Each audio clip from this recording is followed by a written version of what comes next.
Bueno, pues buenos días a todos. Como siempre, agradeceros que asistáis a las convocatorias de prensa de balance de la Junta de Gobierno. Y hoy, pues el tema principal de la Junta de Gobierno es precisamente la aprobación del estudio inicial de todo lo que se conoce coloquialmente como la zona Repsol, que está junto a Juan 23 y el Camino de San Rafael. Y hoy lo que estamos aprobando en este estudio inicial son, y lo pueden ver ustedes aquí, la aprobación de los distintos viales de acceso a todo el complejo urbanizable residencial y también la parcelación, o sea, esto era antes una parcela única y ahora se establece la posibilidad de dividirlo en 8 parcelas distintas con el objeto de que puedan hacerse las distintas edificaciones de una forma, dividida y que no tengan que ser el mismo propietario necesariamente el que compre la parcela completa. Eso va a facilitar, evidentemente, el desarrollo urbanístico de esta zona, puesto que ya no solo buscamos un gran propietario que tenga la capacidad inversora para hacer todo este complejo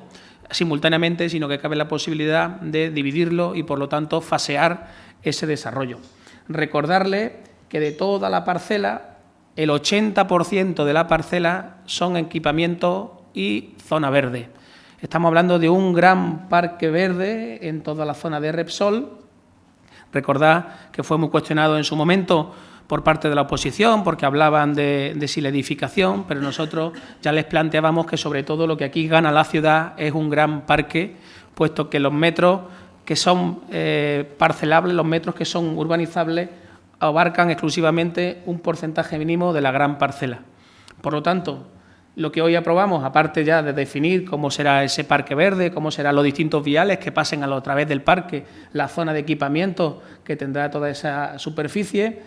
dividimos en las parcelas urbanizables en 8 con la idea, como digo, de que el desarrollo urbanizable de esta zona sea mucho más rápido. Esto es un hito importante para dar un avance rápido a este proyecto y comentarles que el desarrollo del parque irá acompañado del desarrollo de la zona urbanizable, con lo que conforme vayamos teniendo posibles propietarios de esas parcelas que desarrollen esas viviendas, que recordamos que solamente hay viviendas residenciales, pero también hay viviendas de VPO en esa zona de Repsol, pues se irá desarrollando también al mismo tiempo el parque. Recientemente recordaréis que estuvimos visitando la obra del Boulevard, ya anunciamos este vial que se va a hacer este mismo año, anunciamos que conectará con Juan 23 y la zona del Boulevard, que es justamente esta parte que ven ustedes aquí. Visitábamos la obra con el alcalde recientemente y todo esto responde simple y llanamente a una situación coyuntural, puesto que es mucho más fácil encontrar posibles promotores para parcelas más pequeñas que un promotor para una gran parcela grande. Por lo tanto, es un tema puramente de practicidad a la hora de acelerar el desarrollo de la zona de Repsol y entendemos con esa edificación de esas 8 zonas distintas que tienen asegurada su acceso tanto viario como peatonal a cada una de esas 8 zonas, esperamos que el desarrollo pues sea mucho más rápido de lo que inicialmente podíamos prever. Y aquí tienen ustedes pues, un poco ya a nivel de uso, pues, las zonas de equipamiento, las zonas verdes y las zonas de VPO y la zona residencial, como pueden observar en este otro plano, donde por colores, amarillo equipamiento, verdes y las distintas zonas. Con esto, pues como les decía, y un poco a modo de resumen, una vez que hemos parcelado la parcela conocida como la zona Repsol de Málaga, lo hemos dividido en 8 parcelas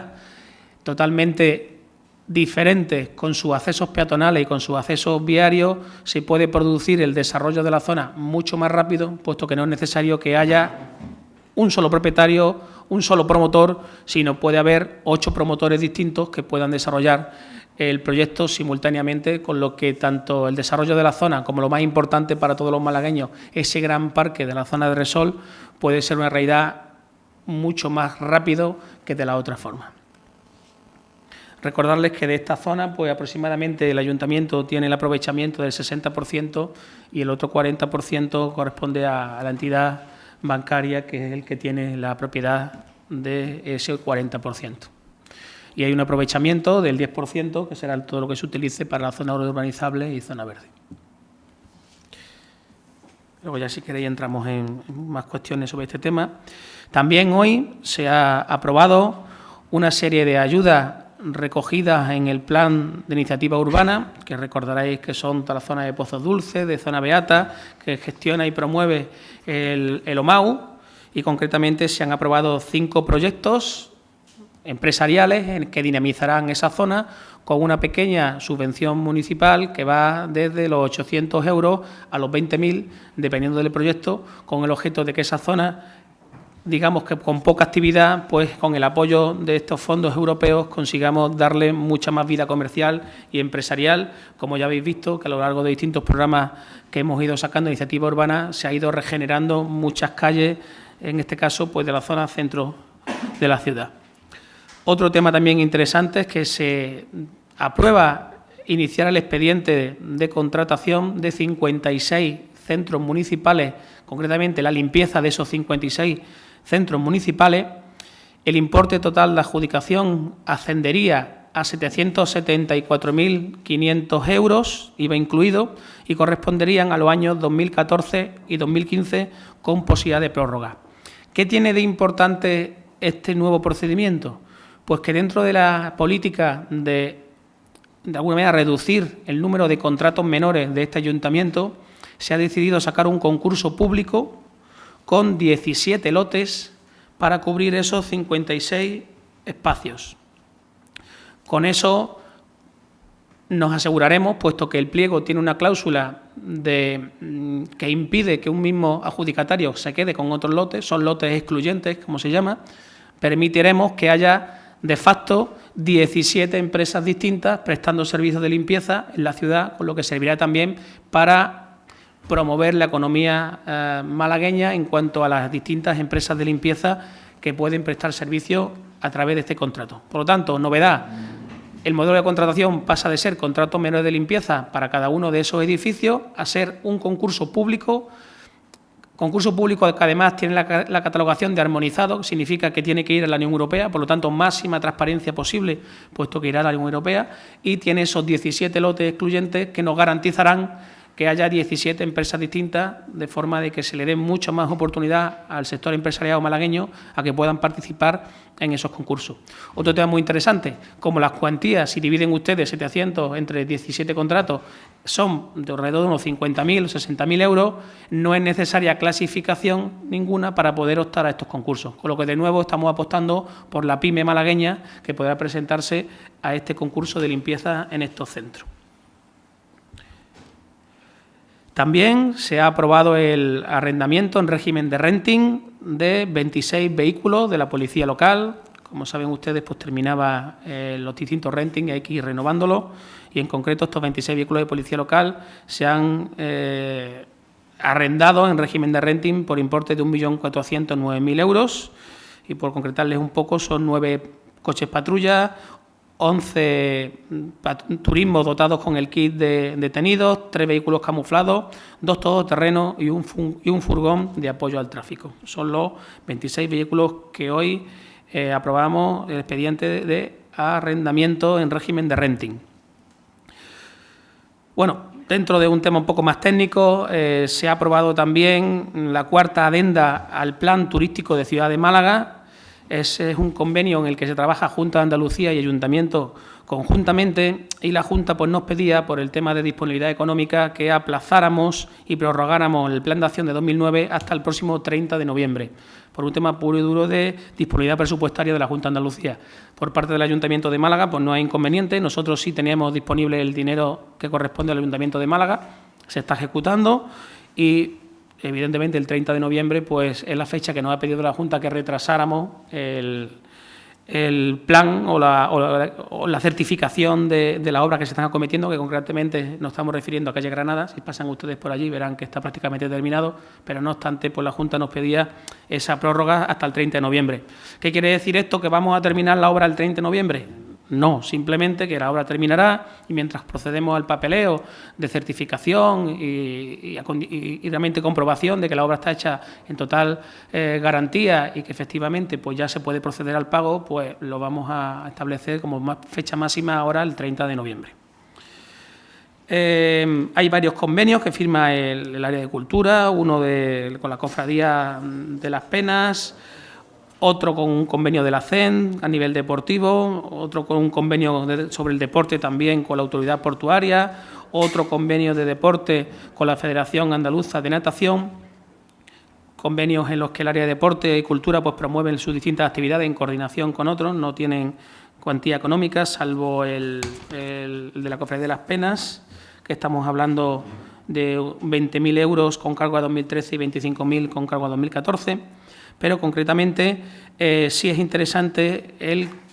la aprobación de la subvención a las escuelas deportivas, que beneficiarán a 2.000 niños y jóvenes que pueden beneficiarse de estas escuelas deportivas, y en concreto pues se está hablando de la Escuela Deportiva de Vela, el Club Mediterráneo, otro convenio en el de Vela en el Club del Candao, la Federación de Ajedrez, el Club de Gimnasia Artística, el Club de Judo, tanto del Dago, del Judo de Fernando Fernández y Judo Malasaña, con cuantías que oscilan entre los 1.500 euros y los 6.400 euros.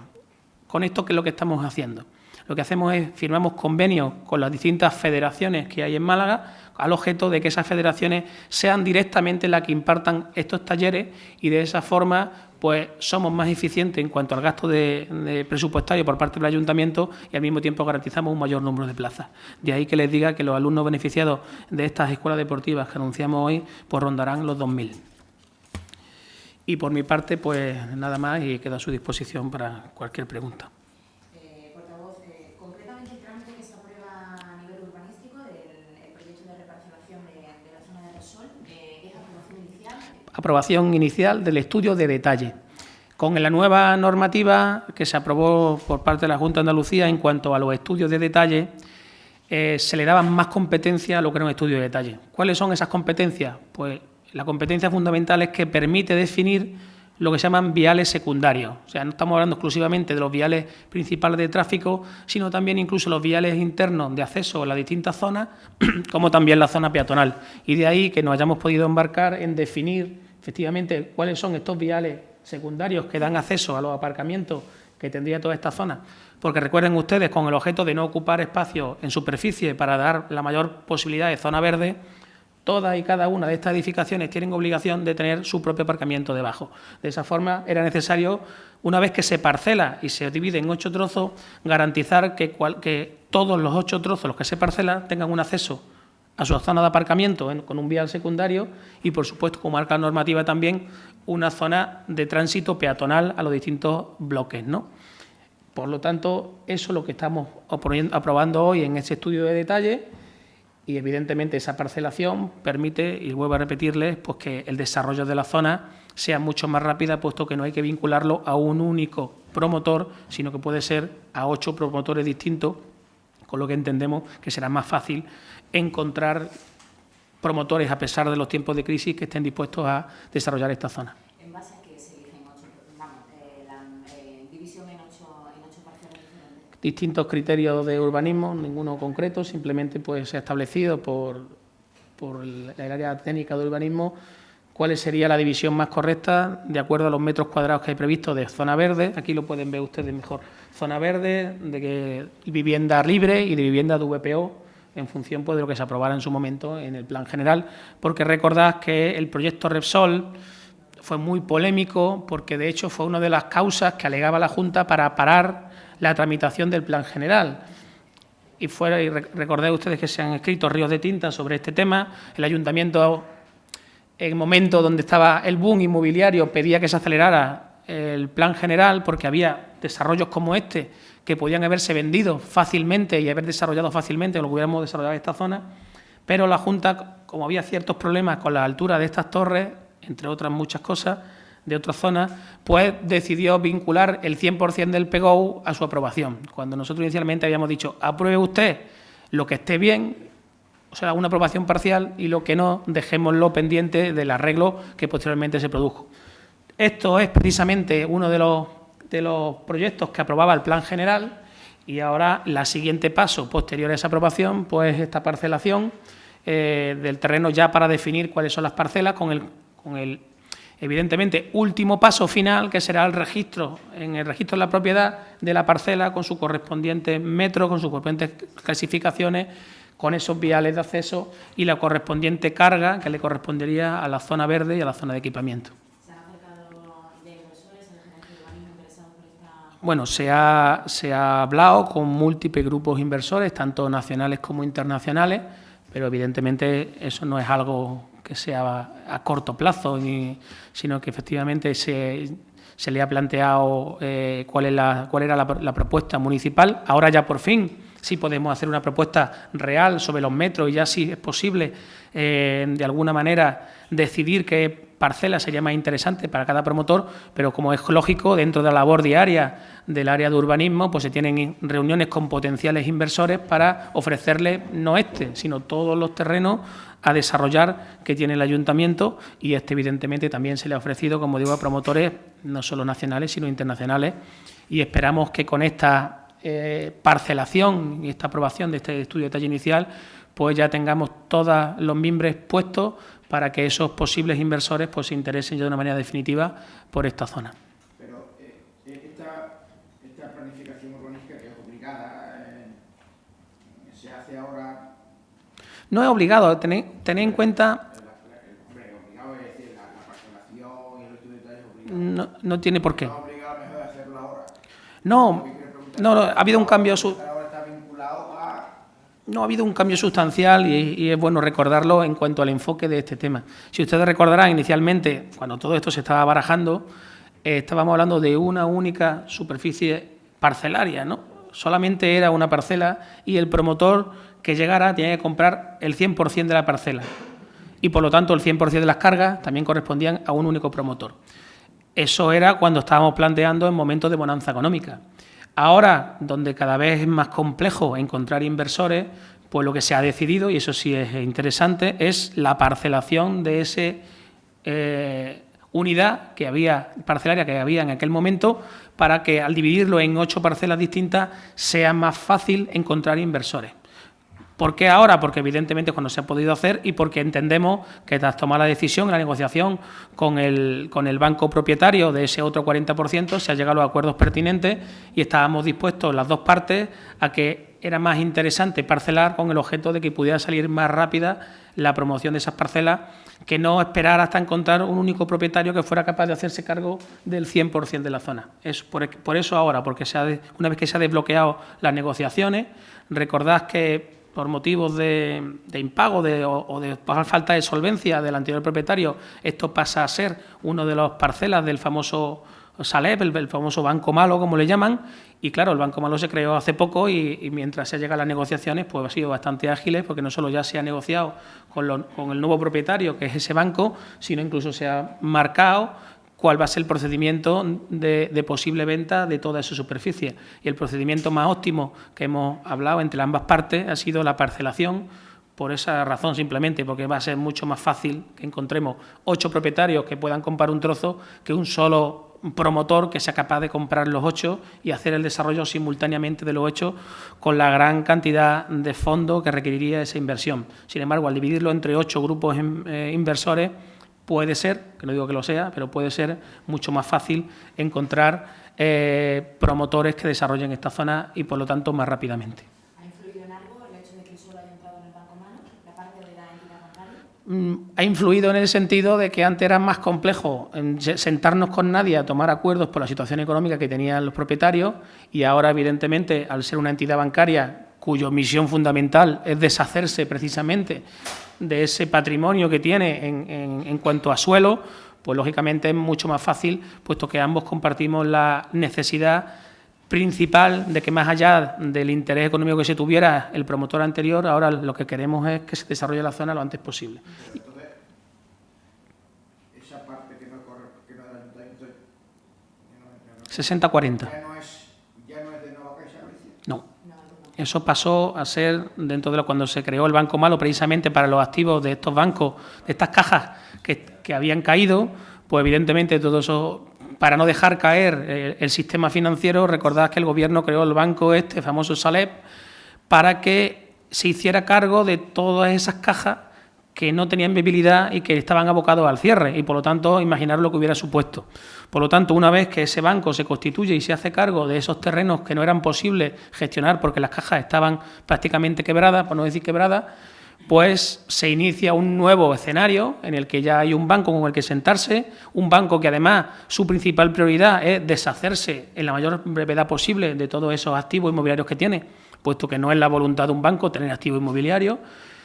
El precio está tasado por urbanismo, por lo tanto no había opción a la negociación en cuanto al precio, y solamente faltaba por definir la estrategia más oportuna para poder vender lo antes posible y desarrollar esta zona. Y la estrategia que se ha decidido fue dividirlo en 8 parcelas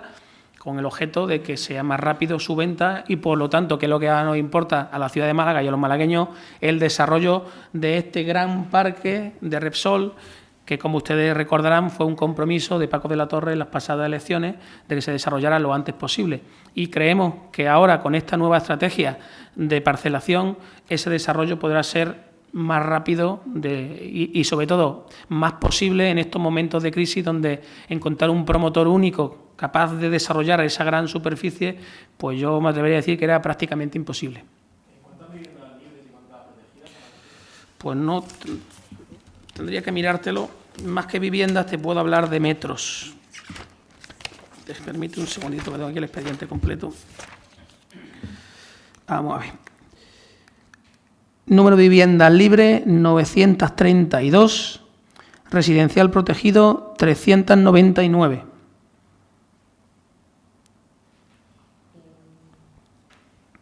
¿Cuándo se pone en conocimiento de la Gerencia de Urbanismo que el suelo ya está en manos del Saleb? Hombre, no conozco exactamente los plazos, pero evidentemente cuando vemos que Caixa, que Nova Galicia es una de las cajas que caen porque no son capaces de soportar su estructura, junto con otras cajas, cuando la famosa reestructuración del mercado del sistema financiero español, pues claro que no, en aquel momento cuando leemos en prensa que Caixa Nova Galicia, lo que se llamaba concretamente, pues pasa a desaparecer y pasa a ser tutelada por el propio Gobierno a través de este banco, pues entonces entendemos que todas las parcelas y todas las propiedades inmobiliarias que tiene esa caja pasan a ser ahora gestión de ese Banco Saleb Nacional. Y ahí es cuando se inicia, no solo en Málaga, sino entiendo que este banco habrá iniciado negociaciones con todos los propietarios en toda España para marcar las estrategias más eficientes y más rápidas, sobre todo para que este banco malo termine lo antes posible, puesto que la única misión que tiene es sostener problemas como este y buscar y solventar problemas como este. Y en este caso, una vez que se llega a la negociación de cómo vamos a hacerlo, pues ha sido todo muy ágil y muy rápido, porque, insisto, ambas partes, tanto el banco Saleb Nacional como el propio ayuntamiento, la voluntad que tienen es que esto se desarrolle lo antes posible. Cuando se negocia con el banco malo, Más que, ¿con quién se negocia? pues, con los responsables del Saleb a nivel nacional. El responsable que tenga encomendado. ¿El de vinculado al Banco de España? Recuerda que se crea una estructura directiva y de gestión de esos activos, pues son así, al fin y al cabo, lo que gestiona el famoso banco malo son esos activos procedientes de las cajas, procedientes de los impagos o de los embargos de promotores que se embarcaron en su momento en época de bonanza y que ahora, cuando llegó la hora de ejecutar las promociones, no pudieron y habían conseguido crédito de esos bancos, y lo que hicieron fue darle al banco, quebraron y el banco se quedó pues con todos los terrenos. Eso ha provocado, no voy a entrar ahora en lo que ha sido el fruto de la crisis financiera, pero ha provocado que los distintos activos que contaban las cajas, sobre todo cajas, y de un punto de vista financiero, se convirtieran de repente en activos inmobiliarios que además habían bajado sus cuantías. Luego ahí es donde viene el problema real de por qué el sistema financiero español empieza a caer, porque partimos de unos activos que no eran reales. Cuando llega la hora de valorar los suelos que tenían esos bancos, pues se dan cuenta que lo que inicialmente eran 100, ahora son 50. Y ahí viene la debacle de todas esas cajas que se embarcaron a distintas inversiones inmobiliarias fallidas y, por lo tanto, tiene que salir el Gobierno al rescate de todos esos bancos. Eso que supone que de repente tenemos un montón de parcelas que inicialmente estaba previsto la construcción a nivel nacional que no tienen salida y que además están en manos de unas cajas que no tienen capacidad ninguna de maniobra, incluso financiera. Se crea ese banco malo, ese Saleb, que lo que hace es poner orden en todo el sistema financiero español, se queda con esos activos que tienen difícil venta, que ahora mismo estarían gravando la situación económica de una entidad bancaria, puesto que ahora mismo no tienen salida, no son activos financieros, sino simplemente son cargas, y por lo tanto, al quitarle las cargas a todos esos bancos, se hacen viables económicamente, y ahora falta que ese banco malo, ese Saleb, lo que haga es sacar a mercado a la mayor tiempo posible todos esos activos, en este caso inmobiliarios que tiene. Yo disculpa que haya entrado un poco, pero por explicar un poco de dónde viene todo este problema, por qué se crea ese banco y por qué la principal misión que tiene el Saleb es deshacerse de todos los activos inmobiliarios y convertirlos en activos de capital. Realmente, el banco malo, cuando se sienta con el ayuntamiento o viceversa, el banco malo gestiona, digamos, el 40% de la parcela. Con lo cual, puedo entender con eso que la estrategia de dividir la parcela procede del ayuntamiento, de la propia Gerencia de Urbanismo, o es recomendación del banco malo. Procede del sentido común. Si ya sabéis que estamos intentando buscar inversores para desarrollar distintas zonas de la ciudad y nos está costando mucho trabajo por las cuantías que supone no solo la compra del terreno, que es lo que se beneficiaría el ayuntamiento, sino, como es lógico, el posterior desarrollo urbanístico de la zona y la propia construcción de las distintas viviendas, pues parecía más razonable que cuanto más pequeña fuera la parcela, más facilidad habría de encontrar un posible inversor que tuviera la cantidad económica para comprar el terreno. Por lo tanto, se reparte 60-40 entre el ayuntamiento y el propietario, que es el famoso banco malo, y luego tuviera además la capacidad inversora de poner en marcha la infraestructura, porque nosotros, evidentemente, se desarrolla toda la zona verde con ese 10% de aprovechamiento. Por lo tanto, si somos capaces de dividir ese terreno ahora en 8, es más razonable que podamos encontrar 8 posibles inversores que no uno que se haga cargo de todo. Por eso les digo que con esta medida, tanto el propio Saleb como el propio ayuntamiento esperamos que la venta sea más rápida, y a nivel de todos los malagueños, al producirse la venta y el desarrollo, se producirá rápidamente la construcción de tanto la zona verde como la zona de equipamiento, puesto que va con carga a esos inversores que comprarían la parcela y desarrollarían urbanísticamente la zona. Los espacios públicos son los que hay, pero en función de los nuevos inversores que vengan, las zonas de vivienda pueden sufrir alteraciones del proyecto en cuanto a número, en cuanto... No, está aprobado como tal, como ustedes saben, por el plan, por el PGO, el Plan General de Ordenación Urbana. Ahí vienen definidos todos estos metros que les he dicho, y lo único que hace este estudio de detalle es dividir y ya marcar a qué corresponde cada parcela concretamente, y con la vocación, como les decía, de que ya se inscrita oficialmente en el registro de la propiedad, que de cara a su venta sería directa. Pero lo que es las condiciones máximas que marcaba el PGO, pues evidentemente están reflejadas aquí y no hay posibilidad de hacer modificaciones, puesto que ya...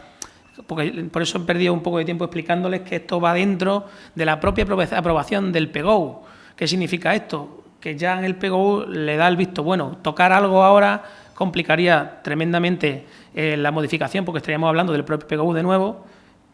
con lo que parecía mucho más razonable, manteniendo las condiciones del PGO ya, pues ver cómo queda. El PGO no entraba en si esta parcela tenía 100 viviendas o tenía 50, lo que decía que la zona tenía que ser de las viviendas que les he comentado antes.